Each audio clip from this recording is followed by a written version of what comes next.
What if the next major Philippine Navy warship ordered from South Korea is not built in South Korea at all? What if, instead, its steel is cut right here in the Philippines, inside the massive Hyundai shipyard in Subic? That possibility is becoming more interesting. For years, the Philippine Navy has relied heavily on Hyundai heavy industries for major surface combatants. The company built the Jose Rizal-class frigates, the Miguel Malvar-class warships, and the Raja Salaman-class offshore patrol vessels in South Korea. But now, Hyundai has something very different in the Philippines, an operational shipyard. And just last month, that shipyard reached a major milestone. On July 28th, Hyundai Heavy Industries Philippines launched the Orion Jade, a 115,000 deadweight ton product tanker. It is the first vessel constructed by Hyundai in Subic and marks the beginning of full-scale shipbuilding operations at the revitalized facility. So the question is no longer simply, can Subic build large ships? It clearly can. The much more important question is, can Subic eventually build Philippine Navy warships? And based on the current situation, I would rate that possibility as moderate in the medium term, but still relatively low for the immediate future. Here is why. First, look at what Hyundai has already built for the Philippines. The relationship between Hyundai and the Philippine Navy goes back years. The company first became a major supplier to the Philippine Navy with the Jose Rizal-class frigates. That relationship expanded with additional vessels, including the Miguel Malvar-class frigates and the 6 offshore patrol vessels. With the latest contracts included, the Philippines has developed a substantial relationship with the Korean shipbuilder. And there is an important point here. The Philippines already knows what Hyundai can deliver. There is an established procurement relationship. There is operational experience with its ships. There are Filipino sailors already operating these platforms. And there is now an even more important connection developing in Subic. The same company that built many of these ships in Korea is now operating a major shipbuilding facility in the Philippines. That creates a potential bridge between foreign-built warships today and locally constructed warships tomorrow. But there is a major catch. The next orders may still be built in Korea. This is where expectations need to be realistic. The existence of an Hyundai shipyard in Subic does not automatically mean the next Philippine Navy frigate will be built there. The 2 additional Miguel Malvar-class frigates already contracted are still associated with Hyundai's established Korean production system. Those ships were ordered under existing arrangements, and there is currently no clear public indication that their construction will suddenly move to Subic. And that makes sense. A naval ship is much more complicated than a commercial tanker. A tanker primarily needs to carry cargo safely and efficiently. A modern frigate needs combat systems, sensors, communications equipment, electronic warfare systems, weapons, military-grade survivability features, and highly specialized integration. The shipyard has to work with military specifications and quality control requirements that are different from commercial shipbuilding. So even though Subic can now build a 250-meter commercial tanker, that does not automatically mean it is ready to produce a fully integrated missile frigate. And this is probably the biggest reason why the immediate probability remains low. But there is another side to this story. The Subic shipyard itself is rapidly changing. The launch of Orion Jade is extremely important because it demonstrates that the facility is no longer simply a dormant industrial asset. It is producing ships. Construction of the tanker began with steel cutting in September 2025, and roughly 10 months later, the vessel was launched. The ship is the first of a 4-vessel order. The operation has also created around 4,000 jobs, with employment expected to increase as production expands. That means Hyundai is gradually developing something that could eventually be just as important as the physical shipyard. A Filipino shipbuilding workforce trained under a major Korean shipbuilder. And that could become a critical factor in future defense contracts. Why would the Philippines want naval ships built locally? There are several reasons. First is industrial capability.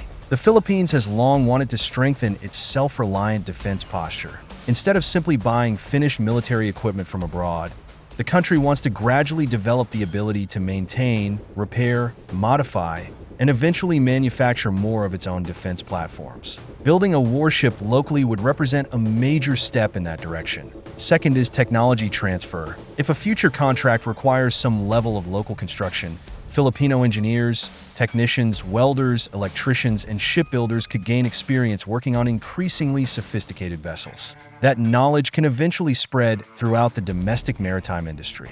Third is economic impact. A Philippine Navy ship constructed in Subic would mean that a portion of the defense budget is not simply leaving the country to pay for an imported finished product. More of the work, and therefore more of the economic value, could remain in the Philippines. And fourth is logistics. Subic is already strategically important to the Philippine Navy. Having an Hyundai facility nearby could eventually make maintenance, repair, overhaul, upgrades, and future construction much easier. In fact, this may be the most realistic starting point. MRO could come before shipbuilding. Rather than immediately asking Hyundai to build a complete frigate in Subic, the Philippines could gradually develop the capability in stages. First, maintenance and repair, then more sophisticated overhaul work, then construction of simpler maritime platforms. After that, perhaps modules or sections of larger vessels, and eventually full naval ships. This gradual approach would reduce technical and financial risk. It would also allow the workforce to gain experience without immediately putting a major combatant program under pressure. And there is already an important strategic relationship to build on. Hyundai has a long history with Philippine Navy vessels. That means future local maintenance and eventual construction would not be starting from zero. What kind of Philippine Navy ship could be built first? This is where I think the most realistic possibility becomes interesting. The first locally built naval vessels may not necessarily be the largest frigates. A future offshore patrol vessel, patrol craft, support vessel, or another relatively less complex platform could be a much more practical starting point. Why? Because these ships generally involve fewer layers of combat system integration than a heavily armed frigate. The Philippine Navy could potentially use such a project as a test of local production. If the vessel is delivered successfully, on schedule, and meets the required standards, confidence would increase. Then the Philippines could move toward more complicated designs. Eventually, that could include frigates or other major combatants. But what could stop this from happening? The biggest obstacle may actually be procurement policy. If the Philippines continues to prioritize the lowest risk and fastest delivery, Korean construction will remain attractive.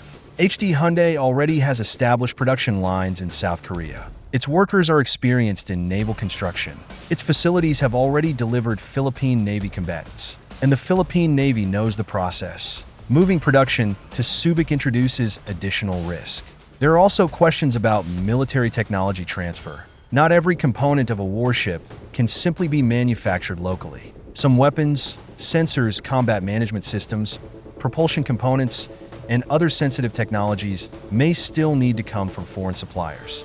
So even if the hull is constructed in Subic, many of the critical systems could still be imported. That means the future model may not be 100% Philippine-made.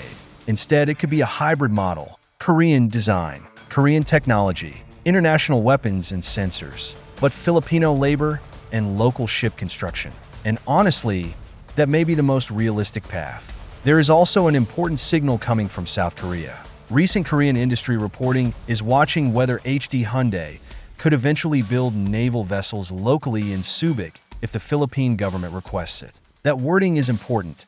It suggests that the idea is being viewed as a potential future direction rather than an already approved Philippine Navy program. In other words, the door appears to be open, but somebody still has to walk through it. And that somebody may ultimately be the Philippine government. Because if Manila wants local construction, it may have to make that a formal requirement in a future procurement contract. For example, a future tender could require a percentage of construction to take place in the Philippines. Or it could require local assembly, technology transfer, workforce training, or industrial participation. That would fundamentally change the calculation for Hyundai. Instead of simply asking, where is it cheapest and easiest to build this ship? The question becomes, how much of this ship must be built in the Philippines? So, how likely is it? For the near term, I would say the probability is low. The ships already contracted or moving through established programs are more likely to continue using Korean production facilities. For the late 2020s and beyond, however, I would raise the probability to moderate and potentially moderately high if several conditions are met. First, the Subic Shipyard needs to prove that it can consistently deliver commercial ships. Second, the Filipino workforce needs to become more experienced. Third, HD Hyundai needs to expand naval-related capabilities in the Philippines. Fourth, the Philippine government needs to make local construction or industrial participation an actual procurement requirement. And fifth, the Philippines must continue ordering enough ships to justify the investment. That last point is extremely important. If the Philippine Navy eventually orders more frigates, corvettes, offshore patrol vessels, and support ships, HD Hyundai could have a strong incentive to localize part of the production chain. The more ships ordered, the more attractive local construction becomes. And this is where the story could become much bigger. The real significance of HD Hyundai and Subic may not be the first warship built there. It may be the industrial foundation being created today. The tanker Orion Jade proves that the yard can once again build very large vessels. Thousands of Filipino workers are gaining experience. The shipyard is rebuilding its supplier network, and the Philippine Navy is already one of HD Hyundai's established customers. Put all of these together, and the possibility of locally built naval vessels becomes much more credible. But we should not jump ahead. A Subic-built tanker is not yet a Subic-built frigate. The technical gap is still significant. However, the first step has now happened. The yard is alive. Ships are being built. And the question of whether future Philippine Navy vessels could also be built there is no longer purely theoretical. My assessment is therefore simple. Low probability for the immediate next orders. Moderate probability for future orders later in the decade. And potentially much higher if Manila formally demands local construction and HD Hyundai successfully develops naval capabilities in Subic. If that happens, the Philippines would not simply be buying another warship. It would be buying something far more valuable in the long term. The ability to build, maintain, upgrade, and eventually sustain its own naval fleet closer to home. And perhaps the most interesting question now is not whether HD Hyundai can build a Philippine Navy warship in Subic.